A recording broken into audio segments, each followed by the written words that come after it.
Assalamualaikum warahmatullahi wabarakatuh. Salam sejahtera untuk kita semua. Yang terhormat Ibu Tutri Indraswari SEMM selaku dosen pembimbing dan yang terhormat Bapak Ahmad Lutfi SEMM selaku dosen mata kuliah Seminar Manajemen Keuangan. Perkenalkan, nama saya Nelly Widiawati dengan NIM 211010502314. Saya akan mempresentasikan hasil skripsi saya yang berjudul Pengaruh Debt to Equity Ratio dan Total Asset Turnover terhadap Return on Asset pada PT Kalbe Farma periode 2014-2023.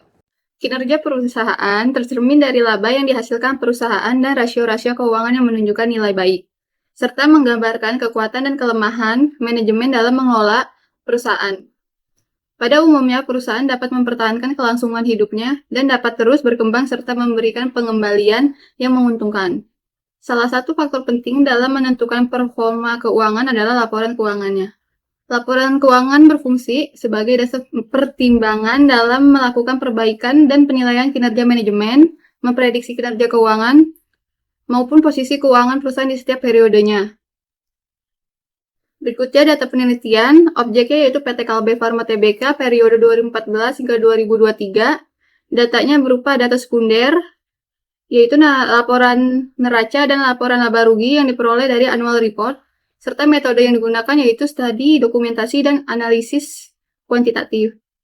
Debt to equity ratio merupakan rasio yang digunakan untuk proporsi pendanaan perusahaan dari hutang dibanding ke ekuitas. Rasio ini menunjukkan seberapa besar perusahaan bergantung pada utang untuk membiayai asetnya. Total asset turnover merupakan rasio yang digunakan untuk mengukur berapa jumlah penjualan yang akan dihasilkan dari setiap rupiah dana yang tertanam dalam total aset. Return on asset merupakan rasio yang digunakan untuk mengukur kemampuan perusahaan mengelola aktiva yang dimiliki dalam operasi perusahaan untuk menghasilkan laba. Jenis penelitian ini kuantitatif yang bersifat deskriptif berdasarkan data hasil pengukuran variabel saat ini. Alat bantunya berupa SPSS atau teknik analisisnya, literatur buku dan laporan keuangan yang relevan, serta jurnal ilmiah sesuai judul skripsi. Populasinya berupa laporan keuangan annual report PT Kalbe Farma Tbk periode 2014 hingga 2023. Hasil penelitian yang pertama ada regresi linear berganda dengan nilai konstanta minus 2,468 ditambah X1-nya 0,257 ditambah X2-nya 0,090. Koefisien DER dan TATO bernilai positif yang berarti berpengaruh terhadap ROA, namun tidak signifikan secara statistik. Dikatakan tidak signifikan secara statistik karena pada nilai signifikan variabel DER menunjukkan hasil SIG 0,142 yang berada lebih dari standar signifikansi yaitu 0,05.